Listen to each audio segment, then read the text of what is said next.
ഒരു അടിപൊളി മാങ്ങാച്ചാർ ഉണ്ടാക്കിയാലോ. അപ്പോൾ അതിനായിട്ട് വേണ്ടുന്ന ഐറ്റംസ് ഇഞ്ചിയും വെളുത്തുള്ളിയും ചതച്ചത് 1 ടീസ്പൂൺ, നല്ല കാന്താരി മുളക്, ഓരോ കാന്താരി മുളകും ചെറുതായിട്ട് കീറി കൊടുത്തിട്ടുണ്ട്, കറിവേപ്പില, വറ്റൽമുളക്, 1 പിടി വെളുത്തുള്ളി. And star of the show നമ്മുടെ ഉപ്പിലിട്ട മാങ്ങ 2 ദിവസമായിട്ട് ഉപ്പിലിട്ട് വെച്ചേക്കുവാണ് കേട്ടോ. അപ്പോൾ ലെറ്റ്സ് ബിഗിൻ.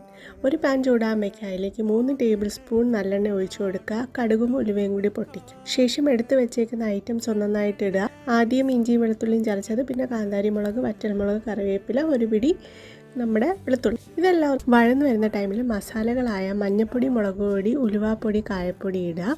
ഈ ടൈമിൽ ഫ്ലെയിം ടേൺ ഓഫ് ചെയ്യുക. എന്നിട്ട് ഒന്ന് ഇളക്കിയ ശേഷം ഫ്ലെയിം വീണ്ടും ടേൺ ഓൺ ചെയ്യുക.